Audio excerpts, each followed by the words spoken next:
सांसद राम स्वरूप जी के निधन का इन्वेस्टिगेशन करने की बात उभरी तो उस वक्त माननीय मुख्यमंत्री जी ने घोषणा की थी कि अगर परिवार के सदस्य कोई मांग करेंगे तो निश्चित रूप से सरकार भूमिका लेगी। और उसके बाद उनके पुत्र ने स्पष्ट रूप से जाके इन्वेस्टिगेटिंग अधिकारी को कहा, लिखित स्वरूप में पब्लिकली कहा कि उनका ये अलेजेड सुसाइड थियरी पे विश्वास नहीं, उनका डाउट, बल्कि उनका तो कहना यह था कि मेरे पिता सुसाइड कर ही नहीं सकते, कोई कारण ही नहीं। तो जब ऐसे सांसद जो 4 लाख से भी ज्यादा लोगों का समर्थन पाके जीते, मुझे तो हैरानी हो रही है कि भारतीय जनता पार्टी क्या छुपा रही है कि जहां चुनाव वहां घोषणा। बड़ी हैरानी की बात, पिछले 4 साल में माननीय मुख्यमंत्री जी को उस क्षेत्र के ये प्रश्न दिखे नहीं। आज सिर्फ जाके जहां बाई इलेक्शन होने वाला है वहां जाके वो लुभावनी घोषणाएं कर रहे हैं,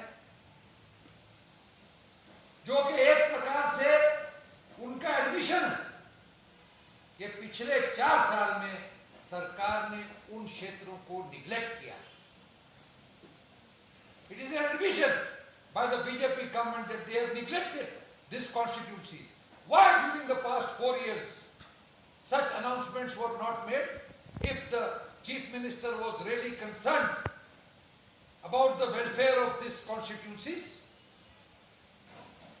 और मुझे तो बताया गया कि कई जगहों पे ऐसी घोषणाएं हो रही है, उसका कोई बजटरी प्रोविजन नहीं है, कोई बजटरी आधार नहीं है, और कुछ जगहों पे दूसरे बजटरी प्रोविजन के हेड से फंड्स डाइवर्ट किए जा रहे हैं, जो कि गलत। जनता ये सब बातें समझती है। नेता भारत रत्न राजीव गांधी जी के नाम पे जो खेल रत्न पुरस्कार है उसका नाम बदला। ज्ञानचंद जी के बारे में हमें आदर है। ज्ञानचंद जी के लिए हमने पहले भी निवेदन किया कि उनको भी भारत रत्न मिलना चाहिए। कांग्रेस के कई नेताओं ने ये मांग की, उनके नाम पे भी पुरस्कार होने चाहिए। लेकिन क्या ये आवश्यकता है कि देश के पूर्व प्रधानमंत्री के नाम पे पुरस्कार रखा गया, उसी का नाम बदलना था? ध्यानचंद जी का नाम किसी दूसरे पुरस्कार को दिया जा सकता था, दिया जाना चाहिए, उनका भी यथोचित सम्मान होना चाहिए। लेकिन इससे स्पष्ट एक तो मोदी जी की जो निचले स्तर का जो विचार है, विंडिक्टिवनेस है, जो पेटीनेस है, जो शैलोनेस है, हर चीज, ये वही राजीव गांधी जी थे जिनके बारे में पूर्व प्रधानमंत्री अटल बिहारी वाजपेयी जी ने बयान दिया था कि मेरा जब इलाज होना था तो प्रधानमंत्री जी ने, राजीव जी ने उस वक्त अटल बिहारी वाजपेयी जी को बुलाया और कहा कि आपको भारत के यूएन डेलीगेशन का नेतृत्व करना है, और ये इसलिए कि वो तो आप करेंगे ही, लेकिन साथ में आपका इलाज वहां पे हो सकता है। ये वाजपेयी जी ने ऑन रिकॉर्ड कहा। तो ये भूमिका कांग्रेस के नेताओं की होती थी, और आज ये निचली स्तर की मानसिकता ऐसे निर्णयों से जो मोदी जी दिखा रहे हैं, इसका भी हम जो है निषेध करते हैं। पेगासस का कांड हुआ, सारी जानकारी उभर के आई,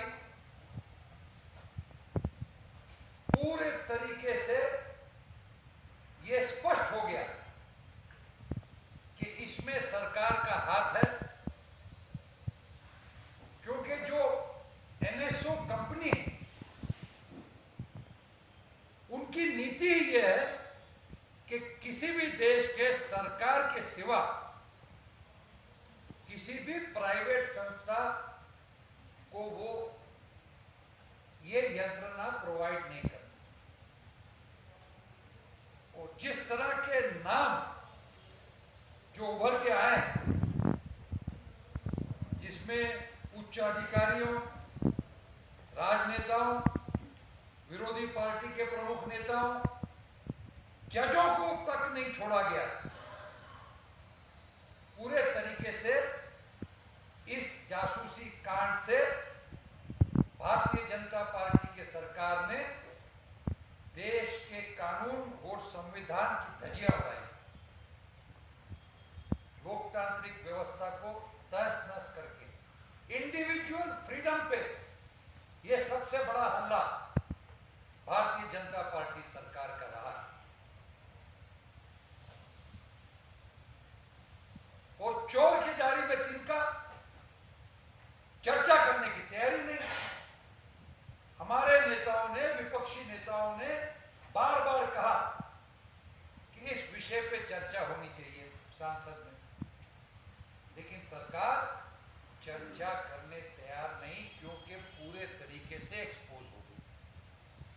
और वही हाल जो बाकी महत्वपूर्ण कितने विषय, बेरोजगारी का विषय है, कोविड मिसमैनेजमेंट का विषय है,